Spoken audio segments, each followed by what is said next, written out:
जो हम एप्लीकेशंस की बात कर रहे थे इलेक्ट्रोनेगेटिविटी के लिए, तो उन्हीं की सीरीज में आगे बढ़ते हैं। आखिरी जो एप्लीकेशन आते हैं इलेक्ट्रोनेगेटिविटी के लिए वो होते हैं एसिडिक और बेसिक नेचर का कंपैरिजन करना, कहाँ एसिडिक और कहाँ बेसिक नेचर बढ़ने वाला है। तो उसी सीरीज में हम बात करेंगे 3 तरह के कंपाउंड के लिए, पहले ऑक्साइड, फिर हाइड्रोक्साइड और फिर हाइड्राइड के बारे में। ऑक्साइड्स आप जानते हैं अलग अलग चैप्टर में ऑक्साइड के लिए कैटेगरी डिफाइन होती हैं।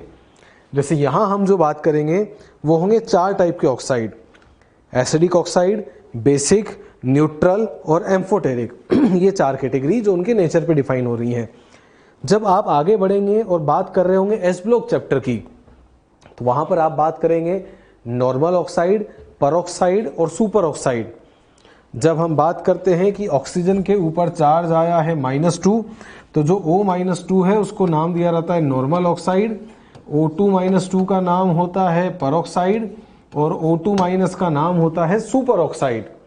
एक ऑक्सीजन पे -2, 2 पे -2 तो 1 पे -1 और 2 पे -1 तो 1 पे -12। तो ये अलग अलग टाइप के ऑक्साइड हैं, नॉर्मल ऑक्साइड, परऑक्साइड और सुपर ऑक्साइड। आगे जाके जब फिर से फॉर्मूला मॉडिफाई होगा, तो जब पी ब्लॉक में आप बात कर रहे होंगे तो फिर से ऑक्साइड का अलग फॉर्मूला बनेगा। जब हम बात करते हैं M2O3 टाइप के ऑक्साइड की, तो इसका नाम दिया जाता है sesqui oxide, SESQUE, sesqui oxide. जैसे बोरोन बनाता है B2O3, aluminium Al2O3, nitrogen N2O3, iron Fe2O3। इस तरह के ऑक्साइड को नाम दिया जाता है सेस्क्यू ऑक्साइड। दूसरा रेशो जो बन के आता है M3O2 टाइप का, नाम दिया जाता है सब ऑक्साइड। जैसे कार्बन सब ऑक्साइड फॉर्मूला होता है C3O2, M3O2 टाइप। और सबसे आखिरी में तीसरी कैटेगरी उसके अंदर भी आती है, दैट इज M3O4। इसको नाम दिया जाता है मिक्स्ड ऑक्साइड। जैसे लेड बनाता है Pb3O4, जिसको हम नाम देते हैं मिनियम, रेड लेड जो कि सिंदूर है। और दूसरा आता है जैसे आयरन Fe3O4। तो ये इस तरह के फॉर्मूले होते हैं जो मिक्सिंग से बनकर आते हैं। मिक्सिंग जैसे आयरन के 2 चार्ज +3 और +2, उनको मिक्स करके बनाया जाता है मिक्स्ड ऑक्साइड। लेड पे 2 चार्ज +2 और +4, तो जो मिक्स करके बनाए गए उसका नाम है मिक्स्ड ऑक्साइड। 3O2 वाले का सब ऑक्साइड, 2 और 3 वाले का सेस्क्यू ऑक्साइड। ऑक्सीजन में O-2 नॉर्मल, O2-2 पर और O2- सुपर ऑक्साइड। तो ये चैप्टर के हिसाब से क्लासिफिकेशन बनेगा, अलग अलग टाइप के ऑक्साइड बन जाते हैं, कौन सा टाइप है, कौन सा चार्ज है, उसके हिसाब से इनका क्लासिफिकेशन हो जाता है। यहाँ पर हम जो बात करने वाले हैं वो नेचर के हिसाब से कौन किसके साथ रिएक्ट करेगा और किस तरह का नेचर शो कर रहा है उसके लिए है। बात करते हैं सबसे पहले एसिडिक और बेसिक स्ट्रेंथ में नेचर ऑफ ऑक्साइड की। पहला नाम दिया गया बेसिक ऑक्साइड। जो मेटल के ऑक्साइड्स होते हैं उनका नेचर होता है बेसिक। मेटल सबसे बढ़िया मेटल्स पाए जाते हैं शुरुआत में, मतलब कौन से ब्लॉक की बात हो रही है, एस ब्लॉक। एस ब्लॉक के मेटल्स जैसे कि एल्कली मेटल्स या एल्कलाइन अर्थ मेटल्स की बात करें, सोडियम बनाता है Na2O, K2O, Rb2O, CS2O। Magnesium ने बनाया MgO, CaO, SrO, BaO। Metal के ऑक्साइड हैं, बेसिक हैं। कौन ज्यादा बढ़िया मेटल रहा, सोडियम या सीजियम? कैसे कंपेयर किया जाता है भाई मेटेलिक स्ट्रेंथ को? मेटेलिक बॉन्ड के बारे में अगर हम बात करें तो कौन सा मेटल ज्यादा बढ़िया, जो इलेक्ट्रॉन जल्दी निकाले या देरी से? जो जितना जल्दी इलेक्ट्रॉन निकालेगा उतना बढ़िया मेटल होगा। जल्दी इलेक्ट्रॉन कौन निकालेगा? जिसके लिए आईपी की वैल्यू ज्यादा हो या कम हो। जब आप ग्रुप में ऊपर से नीचे जाओगे साइज बढ़ेगा और साइज बढ़ने के साथ आईपी की वैल्यू कम हो जाएगी। सबसे कम आईपी रहेगा सीजियम का, और अगर आईपी की वैल्यू होगी कम, इलेक्ट्रॉन निकालने की टेंडेंसी ज्यादा, और जितना जल्दी इलेक्ट्रॉन निकालेगा उतना बढ़िया मेटल होगा। और मेटल जितना अच्छा होगा, मेटेलिक कैरेक्टर जितने ज्यादा होंगे, बेसिक नेचर बढ़ेगा। तो पहले वाले में अगर कंपेयर करें कि सबसे ज्यादा बेसिक कौन होगा, CS2O, और कहा जाएगा डाउन द ग्रुप जाने पर बेसिक नेचर जो है वो इंक्रीज कर रहा है। नेक्स्ट वन, अगले वाले में कंपेयर करते हैं। कहा गया बेटा मांगे कार, स्कूटर, बाप राजी। ग्रुप में नीचे की तरफ जा रहे हो, डाउन द ग्रुप जा रहे हैं, साइज बढ़ रहा है, और साइज बढ़ने के साथ साथ आईपी का वैल्यू कम, मेटेलिक कैरेक्टर ज्यादा। मेटेलिक कैरेक्टर जितना ज्यादा, बेसिक नेचर उतना ही ज्यादा। सबसे बढ़िया बेस BaO, फिर SrO, CaO, MgO। तो मेटल के कंपाउंड्स बेसिक होते हैं और down the group basic nature increase करता है। क्या कहा जाएगा, कैसे पता चलेगा कि बेस है? बेस की पहचान होती है कि पानी में जाने पर लिबरेट होता है OH-। एसिड की पहचान होती है पानी में जाने पर लिबरेट करता है H+। तो ये बेस थे, मेटल का कंपाउंड बेसिक था। ऑक्साइड को जब हमने पानी में डाला तो इसने बनाया हाइड्रोक्साइड। यहाँ दिया है NaOH और NaOH को तोड़ोगे तो ये बनाएगा Na+ और साथ में लिबरेट करेगा OH-। और जो पानी के अंदर OH- आयन देते हैं उसका नेचर कैसा होता है? बेसिक।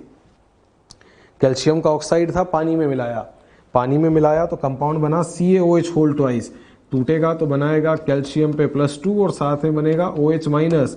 और जो पानी के अंदर OH- आयन देगा उसका नेचर हो जाएगा बेसिक। तो ये मेटल के कंपाउंड थे जो कि बेसिक थे। इनके कुछ नाम भी होते हैं, जैसे NaOH सोडियम हाइड्रोक्साइड, नाम दिया रहता है कॉस्टिक सोडा। अगला है CaOH2 कैल्शियम हाइड्रोक्साइड, नाम दिया रहता है, ये एक तरह का लाइम है जो आप दुकान से खरीद के लाते हैं, उसका तो फॉर्मूला होता है CaO, that is known as quick lime. उसको जब हम पानी में मिलाते हैं तो पानी में मिलाने के बाद उसका जो है वाइट कलर का सॉल्यूशन बन जाता है, और ये वही वाइट सॉल्यूशन है जिसको हम दीवारों पर काम में लेते हैं पेंट करने के लिए, तो वो होता है CaOH2 स्लैग लाइम। और अगर ये PPT में कन्वर्ट हो जाए तो बन जाता है CaCO3 जो कि लाइमस्टोन, जिसको हम नाम देते हैं चूने का पत्थर। तो ये इस तरह के कंपाउंड हैं जो कैल्शियम से बने हुए हैं, जिसको हम चूना भी कह रहे होते हैं। तो ये OH- आयन देते हैं और इनका नेचर हो जाता है बेसिक। चलिए अगले पर आगे बढ़ते हैं। नेक्स्ट वन कंपाउंड कहे गए एसिडिक। एसिडिक कंपाउंड किनके होते हैं भाई? नॉन मेटल के जो ऑक्साइड्स होते हैं उनका नेचर होता है एसिडिक। अच्छा, अब ये नॉन मेटल वाले हैं तो देखो क्या कहेंगे। नॉन मेटल के ऑक्साइड जैसे कि बनाया गया N2O5, SO3, Cl2O7, CO2, P2O5, सारे के सारे एसिडिक हैं और सबके अंदर मैंने हायर चार्ज लिया है। कैसे कह रहा हूं मैं हायर चार्ज लिया है? जैसे यहां पर अगर मैं नोटिस करूंगा तो मैंने जो चार्ज लिया है, नाइट्रोजन यहां पर अवेलेबल है +5, सल्फर अवेलेबल है +6, क्लोरीन है +7, कार्बन है +4, फॉस्फोरस है +5। ये हाईएस्ट चार्ज वाले कंपाउंड है, और जो हाईएस्ट चार्ज वाले कंपाउंड होते हैं उनका एसिडिक नेचर सबसे ज्यादा होता है। तो ये हाईएस्ट एसिडिक कंपाउंड है और सबसे ज्यादा चार्ज पर एसिडिक नेचर ज्यादा रखने वाले। अच्छा, अगर ये खुद एसिडिक है तो कैसे पता चलेगा? एसिड वो होते हैं जो पानी में जाने पर लिबरेट करते हैं H+ आयन। कैसे पता चला?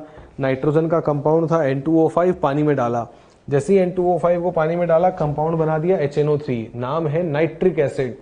जब नाइट्रिक एसिड को आप ब्रेक करोगे तो ये टूटेगा, बनाएगा H+ और साथ में देगा NO3-। सल्फर का ऑक्साइड था SO3, पानी में मिलाया तो बना दिया H2SO4, ब्रेक करोगे तो बनाएगा H+ और साथ में देगा SO4-2। तो ये वो हैं जो पानी के अंदर जाकर H+ देते हैं, और जो पानी में H+ देता है उसका नेचर एसिडिक होता है। ये कौन सा एसिड बनेगा कैसे पता चलेगा? इस चार्ज से। नाइट्रोजन के ऊपर N2O5 में कितना चार्ज है? +5, तो आपको यहां बनाना होगा +5 वाला एसिड, दैट इज HNO3, नाम हुआ नाइट्रिक एसिड। सल्फर में देखोगे तो सल्फर SO3 वाला है +6 पर, तो यहां पर आपको बनाना होगा H2SO4 +6 वाला। सेम चार्ज वाला ऑक्सी एसिड बनाते हैं, जिसके बारे में आप सीखते हैं ऑक्सी एसिड्स के अंदर जब हम P ब्लॉक की बात कर रहे होते हैं। ये वो कंपाउंड हुए। चलिए फिर से आगे बढ़ते हैं। दो तरह के कंपाउंड आए हैं, एक के लिए तो कहा था बेसिक और दूसरे के लिए कहा था एसिडिक। बेस वो होते हैं जो रिएक्ट करें एसिड के साथ, और एसिड वो होते हैं जो रिएक्ट करें बेस के साथ। क्या कहा जा सकता है? जो अपन ने इसके पहले पढ़ा था उसके अंदर मैं ये बोल सकता हूं कि ये बेसिक ऑक्साइड थे, और ये अगर खुद बेसिक हैं तो बेसिक ऑक्साइड वो होते हैं जो रिएक्ट करते हैं एसिड के साथ, और एसिड बेस जब कंबाइन करते हैं तो ये फॉर्म करते हैं सॉल्ट प्लस वाटर का। तो ये वो कंपाउंड थे जो कि एसिड के साथ रिएक्शन दिखा रहे थे। चलिए नेक्स्ट वन, यहाँ पर जो बात हुई है वो किसकी है? ये कंपाउंड एसिडिक है, और एसिडिक कंपाउंड वो होते हैं जो खुद कंबाइन करें बेस के साथ, और बेस के साथ कंबाइन करके फॉर्मेशन करेंगे सॉल्ट प्लस वाटर का। तो ये हो गए एसिडिक कंपाउंड। तीसरा वाला, थर्ड टाइप जो यहाँ पर हम बात कर रहे हैं, नाम दिया गया है एम्फोटेरिक ऑक्साइड। एम्फोटेरिक के लिए कुछ एलिमेंट हैं, नोटिस करें कौन कौन से? Aluminium, beryllium, zinc, tin, lead, इस तरह के कुछ एल्यूमिनियम के साथ पाए जाने वाले ये एलिमेंट क्या क्या है इनको याद रखने का तरीका? आज सब बेसुरे जन सुनेंगे प्रवचन। क्या बोला गया? आज सब बेसुरे जन सुनेंगे प्रवचन। Aluminium, antimony, beryllium, zinc, tin और लेड, इनके बने हुए जो ऑक्साइड्स होते हैं उनका नेचर होता है एम्फोटेरिक। कौन कौन से ऑक्साइड्स हैं जरा चेक करें, इनके ऑक्साइड कैसे बनेंगे। जैसे एल्यूमिनियम ने बनाया ऑक्साइड, फॉर्मूला था Al2O3। Sb कौन सी फैमिली में आता है? नाइट्रोजन, फॉस्फोरस, आर्सेनिक, एंटीमनी और बिस्मथ। न्यूजीलैंड, पाकिस्तान, ऑस्ट्रेलिया सब बिके। तो ये Sb मतलब एंटीमनी था। कंपाउंड बनेगा या तो B2O3 या फिर B2O5, both are amphoteric type के। इसके बाद बेरिलियम आया BeO, जिंक आया ZnO, टिन ने बनाया SnO और SnO2, लेड ने बनाया PbO, PbO2। ये मैंने अलग अलग टाइप के क्यों लिखे अगर ऐसे थे तो इसमें देखो लेड जो था उसका मैंने कंपाउंड लिया है +2 वाला, जबकि जो टिन लिया है वो है +4 वाला। क्यों लिखा है? क्योंकि दो टाइप के बनते हैं, दोनों ही एम्फोटेरिक हैं, पर यहाँ पर ये स्पेसिफिक इसलिए लिए गए क्योंकि हम जानते हैं कि लेड के ऊपर एक इफेक्ट लगता है। क्या है effect? Carbon family, boron family, nitrogen family, इन सब के अंदर हम नोटिस करते हैं कि जब आप ग्रुप में नीचे की तरफ जाएंगे लोअर ऑक्सीडेशन स्टेट की स्टेबिलिटी बढ़ेगी, ऊपर वाले पे हायर और नीचे वाले पे lower. Carbon, silicon, germanium, tin +4 तक रहते हैं, पर लेड जो स्टेबल होता है वो +2 पर है, तो इसका +2 वाला लिया और ये लिया +4 वाला। तो ये वो हैं जो कि एम्फोटेरिक टाइप के होते हैं। ये स्पेसिफिक चार्ज के हिसाब से कुछ एलिमेंट जो हो सकते हैं वो यहाँ पर इंडिकेट किए। कौन कौन सा? जब क्रोमियम की बात करेंगे तो क्रोमियम का रहेगा चार्ज +3 पर एम्फोटेरिक, आर्सेनिक +3 पर, गैलियम +3 पर और मैंगनीज रहेगा +4 पर। तो ये स्पेसिफिक चार्ज हैं जो कि एम्फोटेरिक बनते हैं और बाकी इनके कंपाउंड तो हमेशा ही एम्फोटेरिक होते हैं। तो इनको याद रखने का तरीका, आज सब बेसुरे जन सुनेंगे प्रवचन, दे आर एम्फोटेरिक। और डी ब्लॉक के अंदर कुछ कुछ कंपाउंड ये जैसे कि क्रोमियम Cr2O3, मैंगनीज MnO2, ये एम्फोटेरिक है। इनके लिए तरीका देखो क्या कहता है।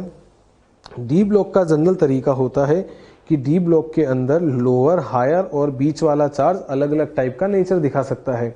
जैसे क्रोमियम के ऊपर चार्ज स्टेबल होता है +2, उसके बाद आता है +3 और उसके बाद आता है +6।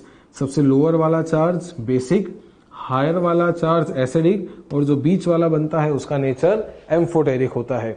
जैसे CrO बेसिक, CrO3 एसिडिक और Cr2O3 एम्फोटेरिक। क्वेश्चन आ चुका है एग्जाम में, उसके नजरिए से बोला गया। मैग्नीज के लिए बात करें तो चार्ज आते हैं जो स्टेबल है +2, नेक्स्ट वन इज +4 और फिर आता है +7। लोअर वाला चार्ज +2 का नेचर बेसिक, हायर वाला चार्ज +7 का नेचर एसिडिक और जो बीच में आया +4 उसका नेचर हो जाता है एम्फोटेरिक। तो इस तरह से डी ब्लॉक के अंदर जो इंटरमीडिएट ऑक्सीडेशन स्टेट के कंपाउंड होते हैं उनका नेचर बनता है एम्फोटेरिक। एसिड के लिए कहा गया था किसके साथ रिएक्शन करेगा? बेस के साथ। बेस के लिए कहा गया किसके साथ रिएक्शन करेगा? एसिड के साथ। एम्फोटेरिक वो होते हैं जो दोनों के साथ, they can react with both acid as well as base, ये दोनों के साथ रिएक्शन करेंगे। तो ऐसे एलिमेंट जो acid as well as base के साथ कॉम्बिनेशन शो करते हैं उसके लिए कहा जाता है उनका नेचर कैसा बनता है? एम्फोटेरिक। और लास्ट वन, अगली कैटेगरी नाम दिया गया न्यूट्रल ऑक्साइड, जो किसी के साथ कंबाइन करने का टेंडेंसी ना रखें या जिनका pH 7 चल रहा हो, वो कंपाउंड कैसे हो जाते हैं? न्यूट्रल। जैसे कि फॉर एग्जांपल ये न्यूट्रल है क्योंकि पानी के अंदर वो pH 7 के आसपास चल रहा है और बाकी जो है एसिड और बेस दोनों के साथ रिएक्शन करने की टेंडेंसी नहीं रखते। जैसे कि N2O नाम दिया जाता है नाइट्रस ऑक्साइड, जिसको हम लाफिंग गैस भी कहते हैं। दूसरा वाला NO nitric oxide, CO carbon monoxide और फोर्थ वन इज वाटर। तो ये 4 टाइप के ऑक्साइड हैं जो अभी तक हमने पढ़े। पहला नाम एसिडिक ऑक्साइड, नॉन मेटल के ऑक्साइड्स होंगे। दूसरा नाम बेसिक ऑक्साइड, मेटल के ऑक्साइड होंगे। तीसरा नाम एम्फोटेरिक ऑक्साइड, कुछ एलिमेंट आए थे जैसे कि आज सब बेसुरे जन सुनेंगे प्रवचन। और चौथा टाइप है न्यूट्रल ऑक्साइड। कौन कौन से एग्जाम्पल? N2O, NO, CO और H2O, ये सारे टाइप इसमें हो सकते हैं। एसिड होते हैं जो बेस के साथ रिएक्शन दिखाएं, बेस होते हैं जो एसिड के साथ रिएक्शन दिखाएं, एम्फोटेरिक होते हैं दोनों के साथ रिएक्शन दिखाएं और न्यूट्रल होते हैं जो किसी के साथ रिएक्शन ना दिखाएं। तो टोटल कितने टाइप के ऑक्साइड हो जाते हैं? 4। अब इनके लिए कंपैरिजन का तरीका देखो क्या कहेंगे। एक पीरियड में जब आप जाते हो तो पीरियड में लेफ्ट से राइट जाने पर हम कहेंगे नॉन मेटालिक कैरेक्टर बढ़ रहा है, और नॉन मेटालिक कैरेक्टर बढ़ेगा तो एसिडिक नेचर बढ़ेगा। ग्रुप में ऊपर से नीचे जाने पर बेसिक कैरेक्टर बढ़ता है, क्योंकि नीचे की तरफ जाने पर मेटल्स पाए जाते हैं। तो उधर की तरफ तो बढ़ेगा एसिडिक और इधर की तरफ बढ़ेगा बेसिक। क्या कहा जा सकता है? जब आप पीरियोडिक टेबल में जाते हो लेफ्ट से राइट की तरफ, तो लेफ्ट से राइट की तरफ जाने पर जेड इफेक्टिव का वैल्यू बढ़ता है। जेड इफेक्टिव ज्यादा होगा तो कहेंगे इलेक्ट्रोनेगेटिविटी ज्यादा होगी। किसका ईएन ज्यादा होता है? मेटल्स या नॉन मेटल्स? मेटल्स का ईएन कम और नॉन मेटल्स का ईएन ज्यादा। तो हम कहेंगे लेफ्ट से राइट जाने पर नॉन मेटालिक कैरेक्टर बढ़ा, और नॉन मेटालिक कैरेक्टर जितना ज्यादा होगा कहा जाएगा इनके लिए एसिडिक नेचर उतना ही ज्यादा होता है। तो इधर की तरफ जाने पर एसिडिक नेचर बढ़ रहा है। ग्रुप में अगर कंपेयर करें तो क्या कहेंगे? जब आप ग्रुप में मूव करना चालू करते हो टॉप से बॉटम की तरफ, तो ऊपर से नीचे जाने पर सबसे पहला फैक्टर साइज का वैल्यू बढ़ता है। साइज बढ़ता है तो ईएन का वैल्यू कम हो जाता है। किसका ईएन कम होता है? मेटल्स या नॉन मेटल्स? नॉन मेटल्स का ईएन ज्यादा और मेटल्स का ईएन कम। तो अगर ईएन कम होगी तो हम कहेंगे कि यहाँ पर मेटालिक कैरेक्टर बढ़ गया, और मेटालिक कैरेक्टर बढ़ने का मतलब हम कहेंगे कि एसिडिक नेचर तो कम हो गया और इनका बेसिक नेचर बढ़ जाएगा। तो इधर की तरफ जाने पर बेसिक और उधर की तरफ जाने पर एसिडिक नेचर इंक्रीज कर रहा होता है। चलिए काम में लेते हैं। देखो इस चीज को कैसे समझा जा सकता है। आपको यहाँ पर 2 पीरियड लिखे हुए दिखाई देंगे, एक सेकंड है और एक थर्ड है। अगर हम बात करें सेकंड पीरियड की, तो जो एलिमेंट लिखे हैं देखो उनका सीक्वेंस क्या? Lithium, beryllium, boron, carbon, nitrogen, oxygen, fluorine. इधर की तरफ जा रहे हो, नॉन मेटालिक कैरेक्टर बढ़ रहा है, मतलब एसिडिक नेचर बढ़ेगा। इधर की तरफ जाएंगे तो बेसिक नेचर बढ़ेगा। अगली बार भी इधर की तरफ एसिडिक नेचर बढ़ेगा और इधर की तरफ बेसिक नेचर बढ़ेगा। क्या कहा जाएगा? इधर की तरफ बेसिक, उधर की तरफ एसिडिक, और जो बीच में आए उनका नेचर एम्फोटेरिक। जैसे सेकेंड ए में बेरिलियम का कंपाउंड एम्फोटेरिक, इसके अंदर एल्यूमिनियम का कंपाउंड एम्फोटेरिक। तो जितना ज़्यादा आप ऑक्सीजन के नज़दीक जाएंगे, आपने यही लिखा हुआ है, क्या कहा गया? पीरियोडिक टेबल में ऑक्सीजन और उस एलिमेंट के बीच की डिस्टेंस जितनी ज़्यादा, बेसिक नेचर ज़्यादा, और ऑक्सीजन के जितना नज़दीक रहोगे एसिडिक नेचर ज़्यादा। नाइट्रोजन का ऑक्साइड था, एसिडिक है। जिंक का ऑक्साइड एम्फोटेरिक है। पोटेशियम का ऑक्साइड की बात करें तो कैसा रहेगा? बेसिक। पोटेशियम मेटल है, मेटल वाला बेसिक है। जिंक बीच में आया था, जिंक का है इसलिए एम्फोटेरिक है। नाइट्रोजन इधर आया था तो नेचर एसिडिक है। उधर की तरफ जा रहे हो तो एसिडिक नेचर बढ़ेगा, इधर की तरफ जा रहे हो बेसिक नेचर बढ़ेगा। तो उधर की तरफ एसिडिक कैरेक्टर डिक्रीज हो रहा है क्योंकि वो बेसिक है, और इधर की तरफ एसिडिक कैरेक्टर आ रहा है। चलिए अप्लाई करते हैं इसको। क्या कहा गया? एसिडिक स्ट्रेंथ ऑफ ऑक्साइड जो है वो इलेक्ट्रोनेगेटिविटी के प्रोपोर्शनल है, क्योंकि जब ईएन ज्यादा होती है तो नॉन मेटालिक कैरेक्टर बढ़ता है, और नॉन मेटल के कंपाउंड्स का नेचर ही एसिडिक हो जाता है। चलिए जैसे कि यहाँ चेक करो, बोरोन, कार्बन और नाइट्रोजन लेफ्ट से राइट जा रहे थे।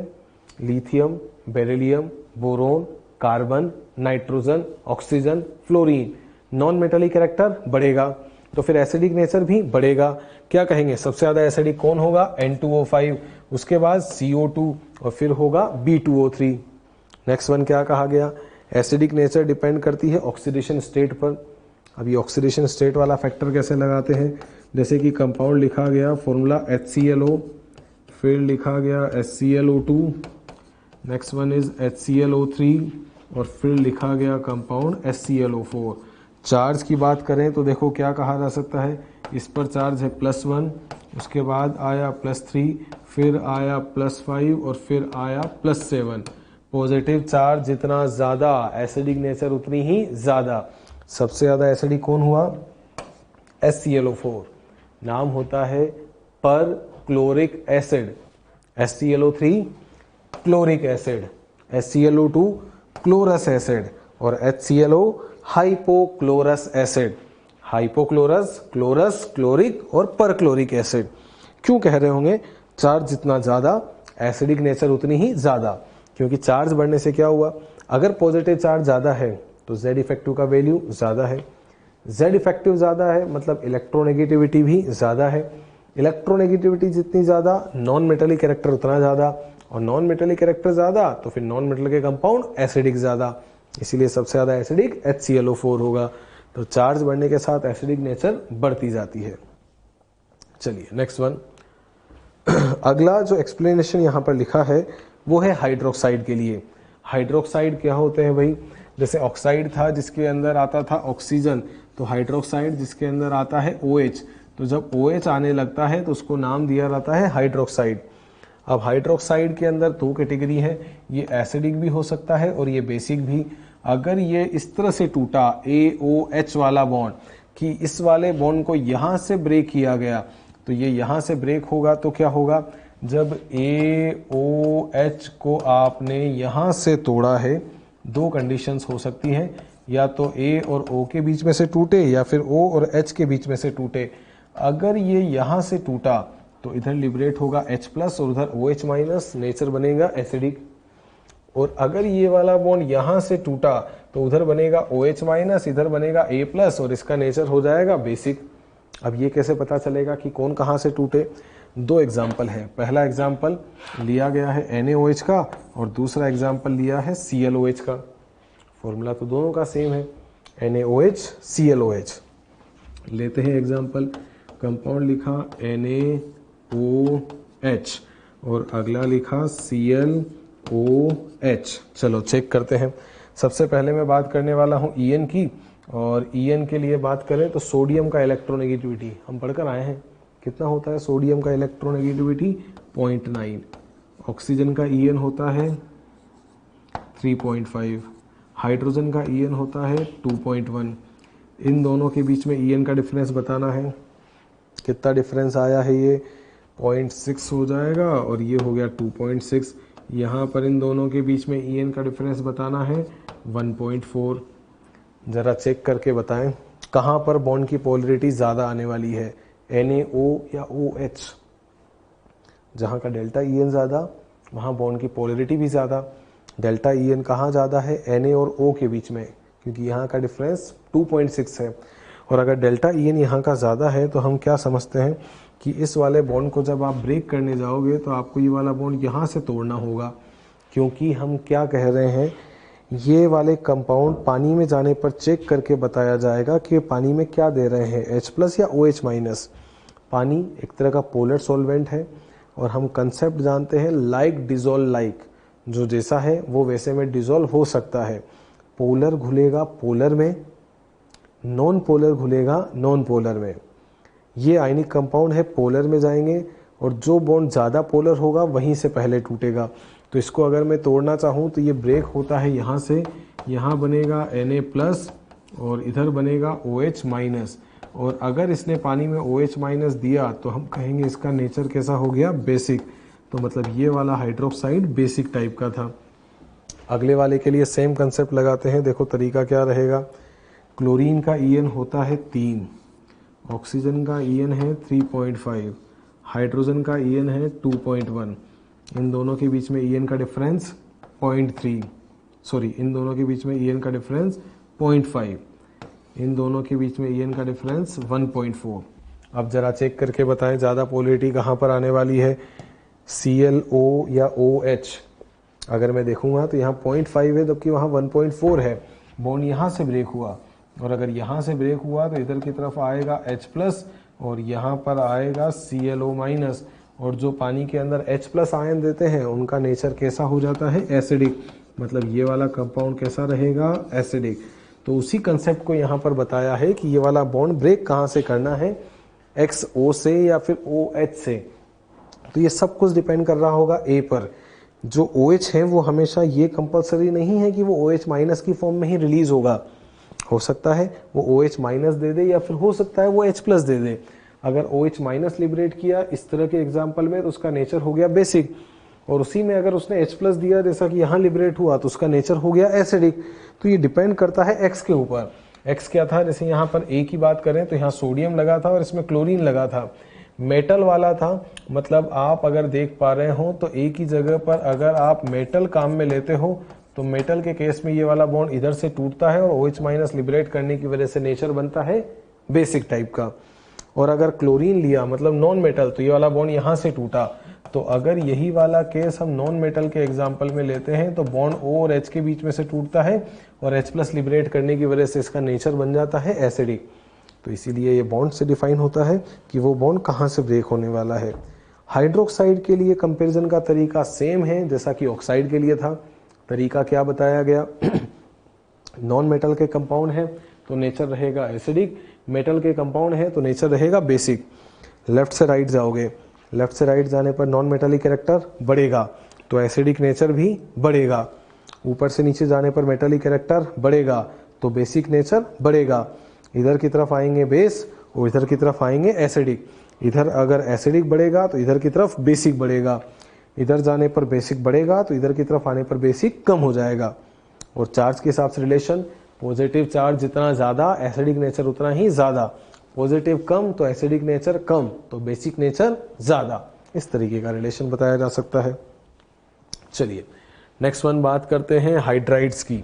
हाइड्राइड्स देखो किस तरह से डिफाइन हुए। हाइड्राइड वो होते हैं जिसके अंदर कॉमन आयन के फॉर्म में आता है हाइड्रोजन। अगर हाइड्रोजन आयन फ्री हो रहा है तो मतलब वो वाले कंपाउंड थे हाइड्राइड। जैसे कि देखो क्या कहा गया, हाइड्रोजन और फ्लोरीन का कंपाउंड बना HF, फिर बना HCl, HBr, HI। क्या कहेंगे? सबसे ज्यादा स्टेबिलिटी अगर मैं कंपेयर करूं तो कहूंगा डेल्टा EN जितना ज्यादा होगा स्टेबिलिटी ज्यादा होगी। HF, HCl, HBr और HI में जब हम कंपेयर करेंगे तो हम कहेंगे यहाँ पर साइज छोटा था, क्लोरीन का साइज बढ़ गया, ब्रोमीन का साइज और बढ़ गया, आयोडीन का साइज और बढ़ गया। साइज जितना ज्यादा होगा बॉन्ड की लेंथ जितनी ज्यादा होगी। क्या कहेंगे? तोड़ना आसान होगा या मुश्किल होगा? अगर इसका बॉन्ड शॉर्ट में बना हुआ है तो साइज छोटा होने की वजह से एटम नजदीक है, इसके अंदर डिस्टेंस काफी ज्यादा है और डिस्टेंस जितना ज्यादा होता है बॉन्ड की स्ट्रेंथ उतनी ही कम हो जाती है, तोड़ना आसान होगा। और जितना जल्दी आप इसको तोड़ेंगे उतना जल्दी ये टूट के क्या लिबरेट करेगा? H+। और जो आयन पानी के अंदर H+ आयन जितना जल्दी देगा उसका एसिडिक नेचर उतना ही ज्यादा होगा। तो हम किस तरह से कंपेयर कर रहे हैं? अगर इस वाले ग्रुप में हम कंपेयर करें तो हम कहेंगे टॉप से बॉटम की तरफ जाने पर, ऊपर से नीचे की तरफ जाने पर साइज बढ़ रहा है। साइज बढ़ रहा है तो कहेंगे बॉन्ड लेंथ बढ़ रही है। अगर बॉन्ड की लेंथ बढ़ रही है तो बॉन्ड की स्ट्रेंथ कम हो रही है। बॉन्ड की स्ट्रेंथ कम हो रही है तो तोड़ना आसान होगा। H+ रिलीजिंग टेंडेंसी की बात करें तो H+ रिलीजिंग टेंडेंसी बढ़ रही है और जो जितना जल्दी H+ देता है कहा जाता है उसका एसिडिक नेचर उतना ही ज्यादा होता है। तो डाउन द ग्रुप जाने पर एसिडिक नेचर बढ़ रहा है क्योंकि H+ रिलीज करने की टेंडेंसी बढ़ रही है। ग्रुप नंबर 17 की बात करें मतलब कौन सी फैमिली आ गई? हेलोजन्स। हेलोजन में सीक्वेंस क्या होगा? सबसे बढ़िया HI, फिर HBr, फिर HCl और फिर HF। अगला देखो ग्रुप नंबर 16 मतलब फैमिली हुई ऑक्सीजन फैमिली। ऑक्सीजन फैमिली में भी डाउन द ग्रुप जाने पर एसिडिक नेचर बढ़ेगा। सबसे कम एसिडिक हुआ H2O, उसके बाद H2S, फिर H2SE, फिर H2TE और फिर H2PO। Nitrogen family group number 15 सबसे कम हुआ अमोनिया, फिर PS3, फिर ASS3 और फिर SbS3। तो सिर्फ हाइड्राइड ऐसे हैं जहां पर एक सीक्वेंस जो है वो थोड़ा सा चेंज होता है। हम कहते थे कि नॉन मेटालिक कैरेक्टर जितना ज्यादा एसिडिक नेचर उतना ही ज्यादा। फ्लोरीन, क्लोरीन, ब्रोमीन, आयोडीन, सबसे बढ़िया नॉन मेटल फ्लोरीन हुआ तो नॉन मेटालिक कैरेक्टर तो ऊपर ज्यादा है, पर सबसे बढ़िया एसिड यहाँ पर कौन बना है? HI। तो क्या होता है कि हाइड्राइड के केस में बॉन्ड लेंथ बढ़ जाने की वजह से तोड़ना आसान होता है, इसीलिए सबसे जल्दी H+ कौन रिलीज करता है? HI। तो हाइड्राइड्स में नीचे की तरफ जाने पर एसिडिक नेचर बढ़ने लगता है। बाकी सारे पॉइंट सेम वही रहेंगे जो पहले आए थे। क्या कहोगे? लेफ्ट से राइट जाओगे, नॉन मेटालिक कैरेक्टर बढ़ेगा, एसिडिक नेचर बढ़ेगा। ऊपर से नीचे जाओगे, मेटालिक कैरेक्टर बढ़ेगा, बेसिक नेचर बढ़ेगा। ऑक्साइड्स ऊपर वाले एसिडिक, हाइड्रोक्साइड ऊपर वाले एसिडिक और हाइड्राइड नीचे वाले एसिडिक। और इधर की तरफ ऑक्साइड नीचे वाले बेसिक, हाइड्रोक्साइड नीचे वाले ज्यादा बेसिक और हाइड्राइड की बात करेंगे तो भी नीचे वाले ज्यादा बेसिक।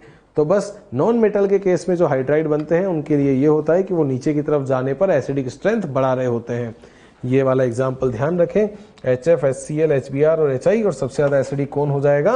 HI, क्योंकि उसमें हाइड्रोजन रिलीज करने की टेंडेंसी सबसे ज्यादा होगी। तो ये 3 तरह के कंपाउंड थे जिनके नेचर के बारे में आपने पढ़ा है। सबसे पहले तो आए थे ऑक्साइड्स, फिर आए थे हाइड्रोक्साइड और फिर आए थे हाइड्राइड।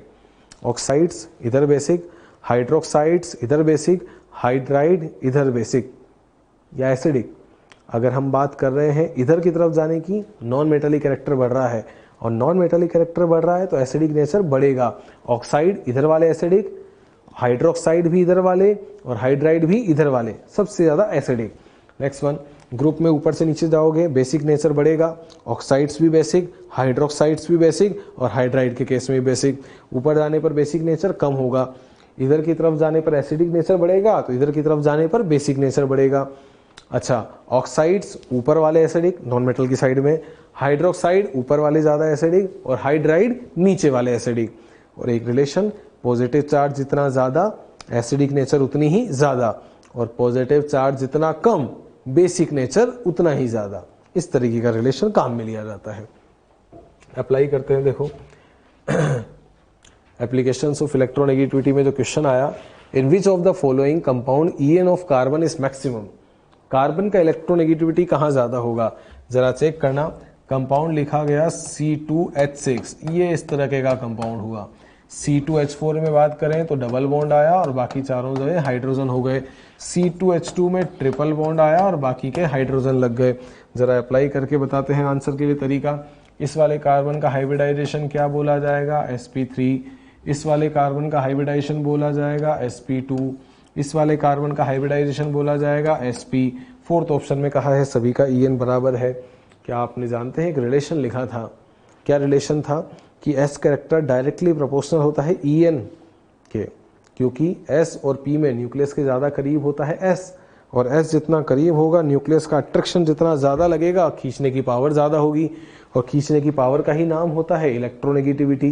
क्या कहें, इसके अंदर S कैरेक्टर जो निकल के आया है वो है 25%, अगला जो S कैरेक्टर निकल के आया है 33%, अगले में जो S कैरेक्टर निकल के आया है 50%। आंसर निकल के आ गया S कैरेक्टर जितना ज्यादा इलेक्ट्रोनेगेटिविटी उतनी ही ज्यादा। सबसे ज्यादा EN कौन से वाले कार्बन की होगी, sp।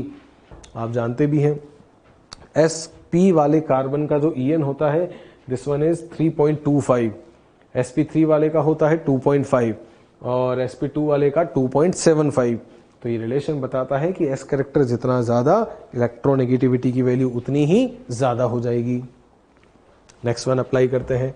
कौन सा बॉन्ड ऐसा है जो कि मैक्सिमम पोलरिटी दिखाने वाला है। चलिए, पोलरिटी चेक करने का तरीका आप एप्लीकेशन में पढ़ के आए हैं कि हमें कंपेयर करना है डेल्टा EN।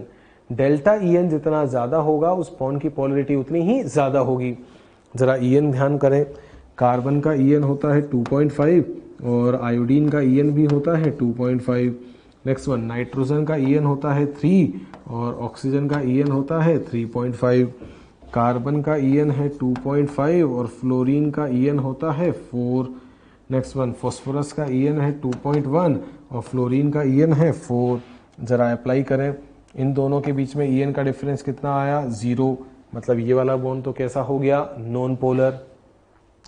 3 और 3.5 है, मतलब इन दोनों के बीच का डिफरेंस कितना आ गया है, 0.5। अगला देखें 2.5 और 4 इनके बीच का डिफरेंस कितना निकल के आया, 1.5। अगला देखें 2.1 और 4, मतलब इन दोनों के बीच का डिफरेंस कितना निकल के आया, 1.9। 0.5, 1.5, 1.9, मतलब हम क्या कह सकते हैं, सबसे ज्यादा पोलर बॉन्ड P और F के बीच में बनेगा। क्या कहा गया, डेल्टा EN जितना ज्यादा होगा उस बॉन्ड की पोलरिटी उतनी ही ज्यादा होगी। तो डेल्टा EN कंपेयर करनी है, ये भी पोलर, ये भी पोलर, ये भी पोलर, यहाँ तो दोनों का EN सेम है, मतलब ये वाला बॉन्ड कैसा हो जाएगा, non polar bond. Next one, acidic strength के लिए सीक्वेंस जमाए हुए हैं। कैसे देखा जाता है एसिडिक स्ट्रेंथ, तरीका देखें। सबसे पहले एग्जांपल में अगर देखोगे तो आपको अप्लाई करना होगा चार्ज +1 +3 +5 +7। क्या कहेंगे, पॉजिटिव चार्ज जितना ज्यादा एसिडिक नेचर उतनी ही ज्यादा। सबसे कम पे रहेगा हाइपोक्लोरस, क्लोरस, क्लोरिक और परक्लोरिक एसिड। नाइट्रोजन वाला देखें, इस वाले नाइट्रोजन पे चार्ज है +3 और अगले वाले पर है +5। इसका नाम है नाइट्रस एसिड और अगले का नाम नाइट्रिक एसिड। कौन ज्यादा एसिडिक हो गया, नाइट्रिक, पॉजिटिव चार्ज ज्यादा है। अगला देखें, सल्फर के कंपाउंड लिखे हैं। चार्ज के हिसाब से बात करें तो इस पर चार्ज आया है +4 और इस पर आया है +6। पॉजिटिव चार्ज ज्यादा तो एसिडिक नेचर ज्यादा। Sulphurous acid, sulphuric acid. अगला देखें, नाइट्रोजन का चार्ज यहाँ पर लिखा था +3 और यहाँ पर लिखा था +5। कौन ज्यादा एसिडिक हो गया? +5। बेसिक कौन ज्यादा होगा? तो ऑर्डर रिवर्स कर देना होगा आपको। अगला देखें, सल्फर के जो चार्ज यहाँ पर लगे हैं उसके हिसाब से ये वाला है +4 और ये वाला है +6। ज्यादा एसिडिक कौन हो जाएगा? +6। उसको देखें, एंटीमनी के चार्ज यहाँ पर लगे हैं, सॉरी चार्ज अगर अप्लाई कर रहे हैं तो यहाँ पर चार्ज लगा है +3 और अगले पे लगा है +5। ज्यादा एसिडिक कौन सा हो जाएगा? +5। नेक्स्ट वन, अगले पे जो कंपेयर करना है उसका तरीका देखो क्या रहेगा। नाइट्रोजन, कार्बन और बोरोन कैसे लिखा हुआ है? लिथियम, बेरिलियम, बोरोन, कार्बन और नाइट्रोजन लेफ्ट से राइट जा रहे हो। नॉन मेटालिक कैरेक्टर बढ़ रहा है और नॉन मेटालिक कैरेक्टर बढ़ेगा तो एसिडिक नेचर बढ़ेगा। ये बढ़ गया। अगला देखो, एक हेलोजन फैमिली से कंपाउंड लिखे हैं, फ्लोरीन, क्लोरीन, ब्रोमीन, आयोडीन। ऊपर की तरफ जाओगे नॉन मेटालिक कैरेक्टर बढ़ेगा तो एसिडिक नेचर बढ़ेगा। सबसे बढ़िया क्लोरीन, फिर ब्रोमीन और फिर आयोडीन हो गया। फिर से देखो, नाइट्रोजन फैमिली से कंपाउंड आए हैं। कौन कौन से कंपाउंड लिखे हैं? फॉस्फोरस, कौन आता है? नाइट्रोजन, फॉस्फोरस, आर्सेनिक और एंटीमनी। ऊपर की तरफ जाओगे नॉन मेटालिक कैरेक्टर ज्यादा होगा तो एसिडिक नेचर भी ज्यादा होगा। ये रहा nitrogen, phosphorus, arsenic, non metallic character ज्यादा, एसिडिक ज्यादा। Nitrogen, phosphorus, arsenic, antimony, same relation. अच्छा, यहाँ पर हाइड्राइड नहीं लिखे हैं, ये हाइड्रोक्साइड है तो कोई दिक्कत नहीं होगी। हाइड्रोक्साइड का तरीका वही चल रहा होता है जो पहले अपन चला रहे थे कि जिसका EN ज्यादा होगा उसी के अंदर नॉन मेटालिक कैरेक्टर ज्यादा रहेगा। सबसे ज्यादा एसिडिक HOF, फिर HOCl, HOBr, HOI। ऑक्सीजन की फैमिली से चेक करो, ओल्ड, स्टाइल, सेट, टी, पो। सेम वही, सल्फर, सेलेनियम, टेलुरियम और पोलोनियम। तो क्या रिलेशन कहता है कि ऑक्साइड और हाइड्रोक्साइड में नॉन मेटालिक कैरेक्टर ज्यादा तो एसिडिक नेचर ज्यादा। बस हाइड्राइड आता तो रिलेशन चेंज होता। हाइड्राइड के लिए कैसा रिलेशन? जैसे कि कहा गया था HF, HCl, HBr और HI, इनके अंदर कंपेयर करके बताना होता कि सबसे बढ़िया एसिड कौन सा है, तो हम क्या कहते हैं? सबसे बढ़िया HI, फिर HBr, फिर HCl और फिर हो जाता HF। हाइड्राइड के केस में नीचे की तरफ एसिडिक नेचर बढ़ रहा होता है, अदरवाइज बाकी सब ऊपर। नॉन मेटालिक कैरेक्टर ज्यादा तो एसिडिक नेचर ज्यादा। ऑक्साइड, हाइड्रोक्साइड, हाइड्राइड तीनों में। मेटल्स वाले केस में मेटालिक कैरेक्टर ज्यादा, बेसिक नेचर ज्यादा। हाइड्रोक्साइड, ऑक्साइड और हाइड्राइड तीनों में। इधर की तरफ बढ़ता है एसिडिक और इधर की तरफ बेसिक। और आगे वाले जो एग्जाम्पल थे सारे के सारे हमें ये बताने के लिए थे कि पॉजिटिव चार्ज जितना ज्यादा होगा एसिडिक नेचर की वैल्यू उतनी ही ज्यादा होगी, और पॉजिटिव कम होगा तो फिर बेसिक नेचर बढ़ेगा। तो ये कंपाउंड के ऑक्साइड्स, हाइड्रोक्साइड और हाइड्राइड के लिए एसिडिक और बेसिक नेचर को कंपेयर करने के तरीके हमें बताता है। यहां पर हम बात कर रहे हैं कुछ एक्सेप्शनल ऑर्डर्स की। एक्सेप्शनल ऑर्डर क्यों कहा? क्योंकि ये नॉर्मल ट्रेंड को फॉलो नहीं करते। जहां पर कुछ वैल्यू बेस्ड हमें बात करनी पड़ जाए तो वो एक्सेप्शनल ऑर्डर हमने यहां पर डील किए हैं। पीरियोडिक टेबल में वैसे तो आप जनरल ट्रेंड के हिसाब से चीजों को अरेंज करें, आराम से चलता है, पर हाँ कई जगह डाटा बेस्ड या वैल्यू बेस्ड चीजें जो आ जाती है उनके बारे में हम यहाँ पर बात कर रहे हैं। कुछ पॉइंट्स यहाँ पर लिए हैं, जैसे कि रेडियस के पॉइंट्स हम बात करें। रेडियस में अगर हम कंपेयर करें तो हम देखें H- और F- में से रेडियस ज्यादा होती है H- की। हाइड्राइड्स फ्लोराइड से बड़े होते हैं। क्यों देखना पड़ रहा है जरा देखना। हाइड्रोजन में 1 इलेक्ट्रॉन था, H- बनाते ही 2 इलेक्ट्रॉन हो गए। 2 इलेक्ट्रॉन मतलब ये इनर्ट गैस हीलियम जैसा हो गया। फ्लोरीन में 9 इलेक्ट्रॉन थे, F- बनाते ही 10 हो गए।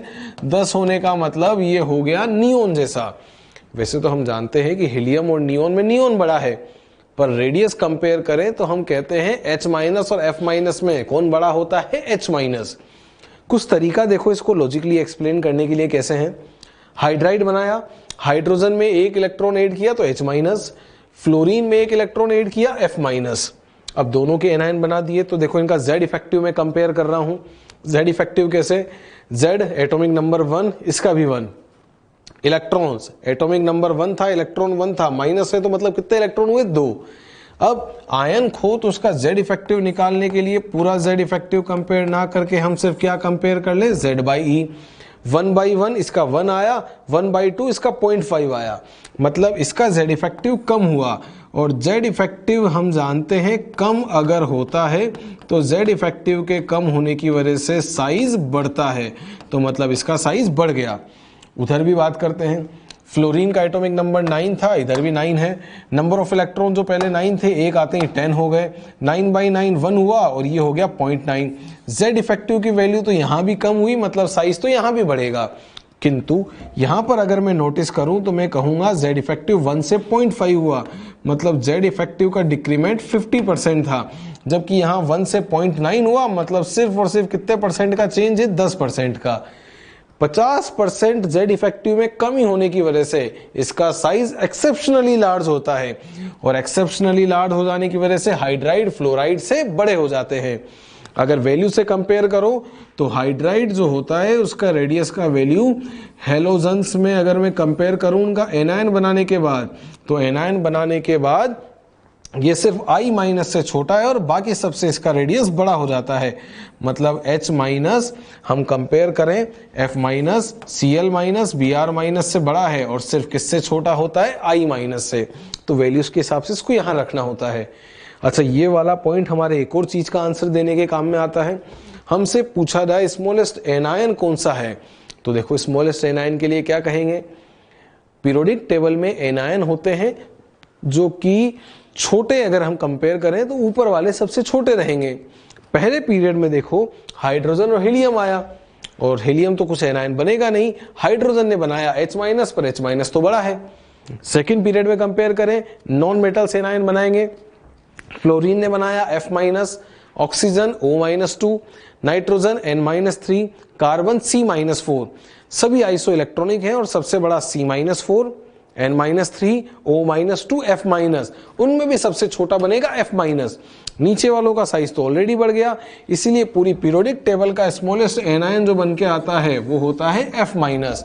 तो अगर आपसे पूछा जाए कि स्मॉलेस्ट केटायन कौन सा होगा, तो स्मॉलेस्ट केटायन के लिए आंसर देने के लिए हम कहेंगे सबसे छोटा H+। क्यों कहा H+? क्योंकि हाइड्रोजन में तो इलेक्ट्रॉन ही एक था और प्लस बनाते ही इलेक्ट्रॉन निकल गया, इलेक्ट्रॉन निकल गया तो न्यूक्लियस बचा और न्यूक्लियस में बस प्रोटॉन बचे। तो हम कहेंगे कि सबसे छोटा जो होता है केटायन वो तो होता है H+, और स्मॉलेस्ट एनायन की बात करेंगे तो वो होता है F-। तो ये इस चीज का आंसर देने के हमारे काम में आता है कि F- सबसे छोटा है। नेक्स्ट वन, अगला जो एक्सेप्शन लिया, रेडियस ऑफ Li+ और Mg+2। वैसे तो लिथियम और मैग्नीशियम में अगर हम कंपेयर करते तो हम कहेंगे कि मैग्नीशियम बड़ा है और लिथियम छोटा है। क्यों कहेंगे? क्योंकि ये होते हैं सेकंड पीरियड के और ये होते हैं थर्ड पीरियड के। सेकंड वाले छोटे और थर्ड वाले बड़े होने थे, मैग्नीशियम बड़ा था, पर जब आपने Mg से Mg+2 बनाया तो उस टाइम पर इसके साइज में थोड़ा ज्यादा डिक्रीमेंट हुआ, जबकि Li से Li+ बनाते टाइम एक ही बार डिक्रीज हुआ। इसीलिए अगर वैल्यूज से कंपेयर करोगे तो Li+ हल्का सा बड़ा है, और अदरवाइज रिलेशन देखें तो लगभग बराबर से होते हैं, ज्यादा डिफरेंस नहीं होता। और इनके बीच का एक रिलेशनशिप भी होता है जिसको हम नाम देते हैं डायगोनल रिलेशनशिप। तो ये दोनों कंपेरेबल रेडियस रखते हैं। और एस ब्लॉक के साइज ऑर्डर में देखें तो कुछ ऐसा एक्सेप्शन होता है, सबसे छोटा अगर एस ब्लॉक में कंपेयर करें तो एलिमेंट होता है बेरिलियम, ये है मिनिमम, और सबसे बड़ा देखेंगे तो मैक्सिमम साइज होता है सीजियम का। तो सीक्वेंस देखो कैसा बन के आया, बेरिलियम से बड़ा होता है लिथियम, उसके बाद आता है magnesium, sodium, calcium, strontium, barium, उसके बाद आता है पोटेशियम, रुबिडियम और सीजियम। इस तरह का कुछ सीक्वेंस फॉलो होता है, वो छोटे हैं ये बड़े हैं और इधर वालों का साइज बड़ा होता है। अच्छा, यहां पर आप देखेंगे तो ये जिगजैग पैटर्न ठीक चल रहा था, यहां थोड़ा सा चेंज आया। इस चेंज को कैसे बताएं? They are alkaline earth metals, इनका जनरल कन्फिग्रेशन होता है NH2, और ये है अल्कली मेटल्स, इनका जनरल कन्फिग्रेशन NS1। इनके आउटरमोस्ट शेल में 1 इलेक्ट्रॉन, इनके आउटरमोस्ट शेल में 2 इलेक्ट्रॉन। यहां 1 इलेक्ट्रॉन से बॉन्ड बनेगा, यहां 2 से बनेगा। ज्यादा इलेक्ट्रॉन से बॉन्ड बनेगा तो बॉन्ड स्ट्रॉन्ग होगा। अगर बॉन्ड स्ट्रॉन्ग होगा तो एटम नजदीक आएंगे, और नजदीक आने की वजह से उनका रेडियस हो जाएगा कम। बॉन्ड अगर वीक बनेगा तो एटम दूर रहेंगे, रेडियस रहेगा ज्यादा, तो इनका मेटेलिक बॉन्ड स्ट्रॉन्ग होने के कारण इनका रेडियस होता है कम और इनका रेडियस होता है ज्यादा। पूरी पीरियोडिक टेबल में सबसे बड़े एलिमेंट जो ये 3 बने हैं, कौन कौन से 3? पोटेशियम, रुबिडियम और सीजियम। इनको हम काम में लेते हैं फोटो इलेक्ट्रिक इफेक्ट दिखाने के लिए भी, तो ये वहां पर भी काम में आते हैं और इनका साइज बड़ा होता है। तो ये कुछ वो ऑर्डर थे जो कि साइज के ऑर्डर में वेरिएशन दिखा रहे थे। इसी तरह का एक और ट्रेंड याद करें, जब हम बात कर रहे थे मेटेलिक रेडियस के लिए डी ब्लॉक में, तो मैंने कहा था हाफ फिल्ड और फुल फिल्ड अपने आसपास वालों से बड़े होते हैं। जैसे कि उसी ट्रेंड को अगर मैं काम में लूं, एटॉमिक नंबर 58 सीरियम से चालू करके और एटॉमिक नंबर 71 ल्यूटेशियम तक जाऊं, मतलब कौन से ब्लॉक की बात कर रहा हूं? F block. और एफ ब्लॉक में भी 58 से लेकर 71 तक है, मतलब कौन सी सीरीज की बात हो रही है? Lanthanide series. इलेक्ट्रॉन एफ में जा रहा है, शील्डिंग पुअर है, साइज कम होना चाहिए, तो हम कह रहे हैं कि साइज डिक्रीज होता है। बस यहां पर जो एलिमेंट हल्का सा बड़ा हो गया वो है EU, और उसके बाद फिर से साइज कम होने लगा, और इधर भी जो एक एलिमेंट बड़ा हुआ है वो है YB। ये एलिमेंट इसलिए बड़ा है क्योंकि ये F7 कॉन्फ़िगरेशन रखता है हाफ फील्ड, और ये इसलिए बड़ा है क्योंकि ये F में 14 इलेक्ट्रॉन रखता है, this one is full field. तो एक एलिमेंट जो बड़ा हुआ वो था 4f7 हाफ फील्ड वाला, और अगला एलिमेंट जो बड़ा हुआ 4f14 मतलब फुल फील्ड कॉन्फ़िगरेशन वाला। तो ये हाफ फील्ड और फुल फील्ड वालों में इस तरह का चेंज आता है। और एग्जैक्टली वैल्यू से देखा जाए तो इस लेंथेनाइट सीरीज के अंदर मैक्सिमम रेडियस रखने वाला जो एलिमेंट होता है वो है EU। तो ये कुछ वैल्यू बेस्ड फैक्टर है। और इसके अलावा +3 के लिए रेडियस कंपेयर करने का तरीका आप पहले ही पढ़ के आए हैं। सीरियम +3, अगला भी +3, और ल्यूटेशियम अगर +3 तक जाओगे तो आप जानते हैं कोई चेंज नहीं आता। +3 के लिए 0 एक्सेप्शन के साथ हम बढ़ते हैं और हम कहते हैं कि 58 वाला एलिमेंट सबसे बड़ा और 71 पर आने वाला एलिमेंट सबसे छोटा होता है। तो वहां कोई एक्सेप्शन नहीं होता। जो वेरिएशन होता है वो होता है मेटेलिक रेडियस के लिए EU लार्जेस्ट है और EU और YB अपने आसपास वालों से बड़े हो जाते हैं in the case of metallic radius, क्योंकि हाफ और फुल वाले इलेक्ट्रॉन मेटेलिक बॉन्ड के फॉर्मेशन में पार्टिसिपेट नहीं कर रहे होंगे, तब ये चेंज आता है। नेक्स्ट वन, अगला, ये कुछ पॉइंट हैं जो कि हमें IP के बारे में देखने हैं, एक्स्ट्रा पॉइंट, मतलब वैल्यू बेस्ड कहां कहां पर ऑर्डर चेंज हो जाते हैं।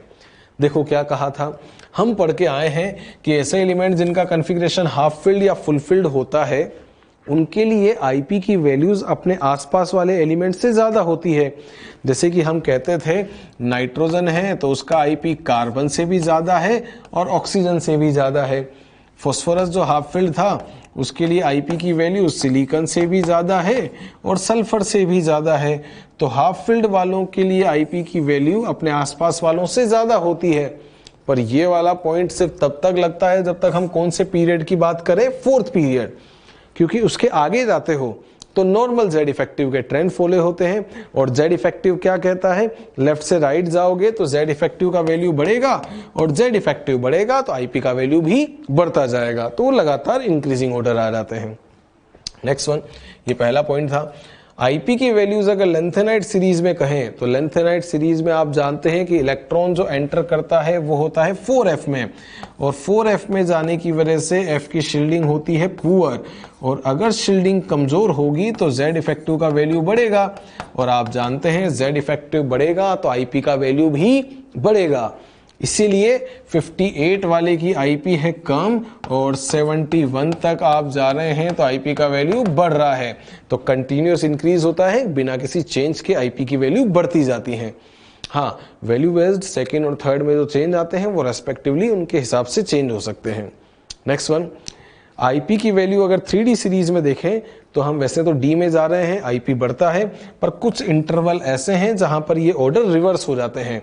जैसे कि IP की वैल्यू बढ़ रही है, सेकंड वाले पर ये कम हो जाएगी, फिर बढ़ रही है बढ़ रही है बढ़ रही है, 6th और 7th वाले पर चेंज हो जाएंगी। तो कुछ जगह वैल्यू बेस्ड IP की ऑर्डर इस तरह से चेंज होते हैं। अदरवाइज लगातार बढ़ाना है, 2, 6 और 7 वाले इंटरवल पर रिवर्स कर देना है। पहले वाले एलिमेंट के लिए IP की वैल्यू रहेगी सबसे कम और लास्ट वाले एलिमेंट के लिए IP की वैल्यू रहेगी सबसे ज्यादा।